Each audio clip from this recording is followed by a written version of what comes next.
Over the last 6 years, Ciiru Waweru, an entrepreneur in children furniture and accessories, has built a business around what she explains as branding the African child.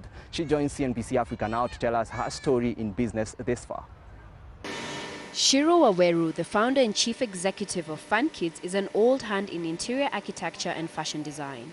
Prior to starting the business, Ciiru had worked in this field for 11 years, during which she started 2 other companies that are no longer in business. Funkidz was started just slightly 6 years ago. Before that, straight out of university, after graduating in interior architecture, I started a company called Africa, and we did a lot of work for blue chip companies, hotels, residences, doing interior architecture for them. And while doing that, we then had a fashion label called Spice, Dawn of Creation. I'm not a fashion designer, but I love design. So what we did was just to slightly shift our thinking as women in Africa or Kenya, the way we dressed.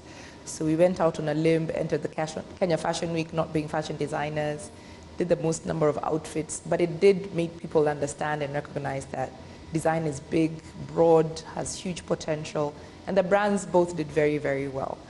The only reason we don't run them anymore is because I now have a passion for designing children's products. Ciiru's venture into children's furniture and accessories was motivated by her passion for children, on the back of specialized skills in design and architecture. Funkidz is a brand, the first children's brand out of Africa. And the reason being, when you look around, especially the West and the East, there's a lot of stuff for children. But for whatever reason, we haven't really focused on children as a continent. And we saw an opportunity. There's so many amazing stories for kids, so many folk tales, songs, games for children. Yet we've never packaged it as a brand.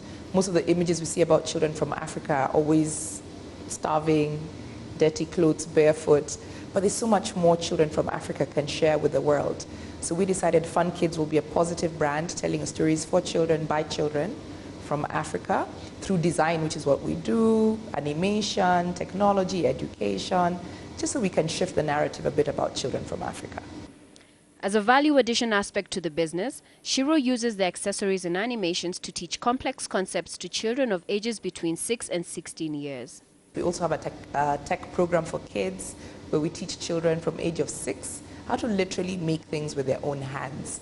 And the whole point of that is to spark the future innovators, future industrialists. We didn't really do that when we were growing up. We didn't understand that I know I made a stool in primary school, but I never imagined it can be a furniture manufacturing business. We just made a stool because it was part of our curriculum. If I had known then that I would be here where I am today, I think I would have started a long time ago. Having started with 2 employees, Ciiru has had to make do with limited manpower even as Funkidz scaled from one level to the next. Nevertheless, she instills the art of the craft through training programs for potential employees. I started with 2 guys, and now today we have about 30 people.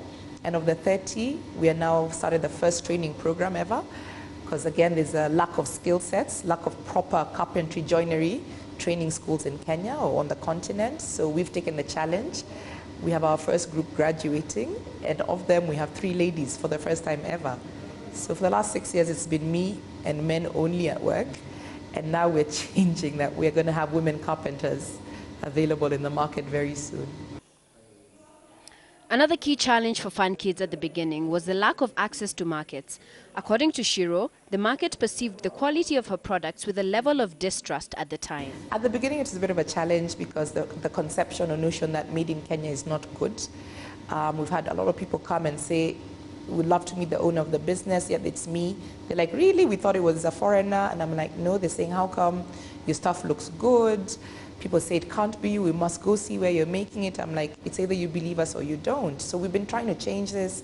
We've tried to sell our stuff through other people, and they keep telling the customers that it's made in Malaysia. And we've had issues with that, and we pull our product from those shops because you must say it's made in Kenya. We must make the world and Kenyans believe that good can come from here. So the market has now embraced us. We've seen a change this year especially. The last 5 years has been very, very hard. But this year, more people, I guess, more referrals, more people who've experienced us.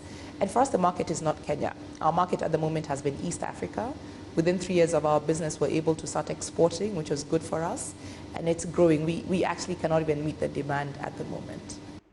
Looking into the horizon, Ciiru sees a diversified brand across the value chain of what a child needs. We're just launching our bedding and linen line because for every bed we sell, our customers are like, we love your beds, but what about the bedding? So that we're launching now. In fact, we launched our first crochet blankets this week. You'll see that more in the market soon. Our dreams are big. For every child that sleeps in our bed, we think of what else do they need. If it's innovative, we will give it to the market. So as far as I sit today, I see Funkidz having at least 10 sub-brands to their name. And that's why we call ourselves a brand, not just a company, we're a brand.